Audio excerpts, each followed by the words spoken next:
What's going on, my guys? Welcome back to my channel. I'm Garrett with Game of the Beach. Very excited to be here with you today because what I'm looking to do today is just kind of go around, talk about the update. The update came out. I probably should have started with that. Update is officially out. If you haven't gone and checked it out yet, just go to the App Store, go to the Google Play Store. It should be available to everybody. And guys, a lot of things happen. I'm telling you right now, a lot of things happen. So we're going to try and break it down a little bit. Let's go over here. Go to news, go to welcome to the 10.0 update. Usually I read all of this to you guys. If I just do a quick scroll, guys, I'm not reading all this. I'm telling you right now, I'm not doing this. Could I have like summarized it all and then given you my thoughts? Yeah, maybe I should have done that. But let's just like try and poke around in this update just so maybe neither of us have to read a ton and we can kind of figure out what's going on. But right here is basically just saying the unit talents are available. Okay, it's only those 5 cards: Reaper, Hunter, Sharpshooter, Priestess, Cold Mage. I couldn't have said that in a more weird way. But the talents, as you guys know, if you haven't seen my update video yet, it basically gives them different abilities, and you can kind of choose the path that you want to do. For instance, you could play with Priestess. We got to see this in the sneak peek. You could play with Priestess and make it into a damage dealer, or you could play with Priestess and choose the path so that you get a bunch of mana instead and make it even more of a valuable mana. But you can see here the unlock at levels 9, 11, and 13. But one of the big things to mention here is they actually upped the levels now of how far you can go with your cards. So they used to be at level 13, as we know. Okay, I only had like a couple max cards. It was like my Zealot, my Bombardier. They're no longer max, okay, because you can actually get to 15. And once you get to 15, they change visually. That card supposedly changes visually. I don't have any level 15 cards. But with this change, with this change, it also upped your crit. So my crit, I was sitting at like 1,790 or something. I'm now almost at 1,900 crit because of this little change. They said changes to Clan Wars. Honestly, I haven't read the Clan Wars. They're already pretty intricate, so I'm not gonna deal with that. More gold and rankings. They're always trying to like change a little bit on how you attain gold, how you level up their stuff. Things like that changes. Elementalist is here. Okay, we got the new hero. It is rare, so it should be relatively easy to attain. And then the new Bruiser unit, legendary unit, is also available. And you can get him in any of the regular legendary packs. Okay, it's not like you can only get him out of the Royal Trials or only get him out of Mirror Match or only get him out of those. You can get him at any legendary chest, so hopefully we're able to get him and play with him. He was certainly interesting to watch, and if you haven't seen the clips, again, go over and check out the clips. They're super interesting. So now we have rare and epic tokens. Okay, again, I haven't really read this, but the basis is you can use these tokens to unlock or like get more heroes. That's what it sounds like. Let's read this little blurb here. Okay, version 10.0 also adds another type of rare, a new type of rare hero that we already told you about. However, the number of heroes you can get from chests is already quite large, and getting the hero you need takes a lot of time and energy. To solve this problem, we added a special resource, rare and epic tokens. Okay, how do you get them? They allow you to get fragments. You can get both rare and epic tokens from season battle pass rewards and directly from opening those chests. Okay, so you get them from the season pass rewards. I can show them off. It's in the regular packs. Now we have like 1 million packs, so you can do those. But guys, there was also balancing changes. So not only did they do all the updates, and also one thing I should mention, it's new music too. Okay, I know it's the holiday season and they changed the music too, so that's kind of funny. And also, if you guys are enjoying this video, make sure that you guys are subscribed to the channel, like the video, and also check out those memberships because we got a lot of cool perks. We're going to be doing the Mallard mug raffle. All you got to be is a rare member. We're going to be doing that poll on Friday. Super excited about that. As well as we've got the ongoing holiday posters for sale. If you guys have any interest in that, all you got to be is a legendary member and you will get one of these. I always point the wrong direction. Beautiful posters, because it's not actually here, guys, but I should be better at this. It's there, but it's not there. But let's talk about the balancing changes. Trapper, okay. Trapper. Trap throwing interval base value 7 seconds to 6 seconds. Upgrading the unit now decreases the interval more of it efficiently, 0.2 to 0.3. The interval will no longer be reduced when a unit receives a mana power-up. And upgrading the unit now gives additional armor reduction. So that's pretty cool. A little buff to Trapper. Don't mind that at all. Cultist, okay. I mean, looking at these cards, like Cultist, Engineer, Harlequin, Pyrotechnic, I mean, these are cards that they did need a little bit of a buff. Engineer certainly needed a buff. Cultist probably needed a little bit of a buff. Harlequin, I think, got a little bit of a nerf, but we'll get to that. Okay, Cultist.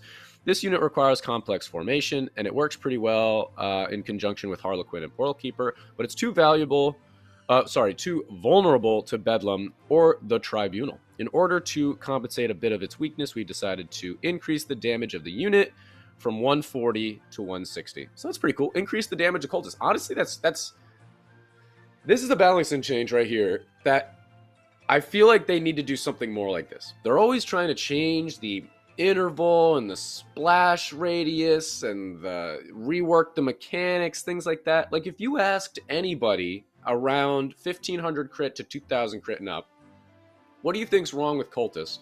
I think they would have told you it's just a little weak. Just buff the damage a little bit. If everyone's damage output is similar, and then that means that all of their little mechanics is going to shine. The fact that if Cultist has similar damage to, like, Boreas, the fact that, you know, Boreas is going to be doing more damage without a setup and doing more damage to bosses. But then if you can get your Cultist actually set up in a proper formation, because it's more difficult than doing that of Boreas, Cultist should trump. I feel like that's how it should work. But let's continue on. Engineer. Itchy eye here. What's going on? Engineer. Used to be the strongest unit on the battlefield, yada, yada, yada. Deals more damage. Damage went from 120 to 132. Guys, they might be learning, all right? We might be learning. That's pretty cool. Okay, so with the introduction of level 15, Harlequin, the previous damage reductions rate meant that the unit was stopped working correctly with its damage reduction effect. So the value has now been lowered to compensate to increase the value. So basically all that means, if you do a copy, it used to, every time you leveled up Harlequin, the actual level of Harlequin, not in-game, you get an extra 5% reduction to when you make a copy, because it's going to be a less strong version of the regular one that you copied. That was probably a horrible way of explaining. But instead of 5% each time, it's now going to be 4% because there's more levels to go. That's all that means. Okay, Gargoyle. This one's actually pretty interesting. So Gargoyle, I did read this one. The mechanics require you to build. It's vulnerable to shaman and bosses and all these things. Gargoyle of even merging ranks are invulnerable to negative effects. So I think that's just during bosses, right? It seems sensible and interesting move to add a defense mechanism to the unit in order to get them. Okay, maybe not. Okay, so invulnerable. If it's a statue, it can't be hit by stuff. That's what that means. The appearance of Gargoyle of even merging rank with a certain chance protects the neighboring gargoyles from one negative effect. So I don't know if it's going to help so much with shamans, but it certainly should help more with bosses. All right, it shouldn't get just obliterated by Tribunal. I remember playing Gargoyle. Gargoyle is honestly pretty fun, and I feel like the damage is pretty good. You go up against Shaman and you're out. You go up against Tribunal, out. You know, Bedlam and Puppeteer, you could try and avoid with, like, Bombardier, but man, it was really tough. And then here it says, with the heroes, getting into the heroes, with the introduction of new heroes and possibilities of getting one guaranteed, there is a need for some of the mechanisms to be improved. So what do we got here? We got J, among other things, the hero is focused on increasing the attack speed of your units. To add this effect, we have decided to add another tile with an increased attack speed for every 5 levels of the hero. I thought that was already the deal. Maybe it wasn't. Okay. And also there's a change in passive skill at level 10. The number of points created on the field is increased to 3 when the hero is at level 15 and 4 when the hero is at level 20. Again, I thought that's how it was anyway, because you can go to 20. It's not like the hero numbers changed. Snowflake, honestly, I'm not going to go through all these. each hero has such intricate, like level 5, 10, 15, 20. Maybe you guys know what they are every time they level them up. I don't know what they are. I put gadget. I use gadget most of the time because I like the idea of trying to build towards you actually being able to get to your attack, and I know that it's buffing your damage as you go. That's pretty much it. So Necromancer, what did it nerf? Did it? Okay, so active ability activation cost increased from 900 to 1200 morale, so it did. That's a nerf. The silence of the enemy hero will now have a fixed duration of 10 seconds. No idea what that means. I don't even have Necromancer. And unit days duration 6.7 plus 0.3. Now we're just doing maths. 5.7 plus point. I don't know what that means. You know what I mean? All right. And then change an event. It's not what you guys think. I read this one already because I got excited because I saw Mirror Match down there. In this event, as previously in Rush for Glory, one defeat could substantially ruin the final result. An accidental defeat should not affect the ability to obtain a good reward, so we have changed the Mirror Match to a general form for regular events. Okay, now you will be able to progress. Now you will be able to use event tickets, earn battle points, and make progress moving along the reward line. At the same time, the concept of the battles will be the identical decks won't change. Okay, well, they're not identical because of the hero levels.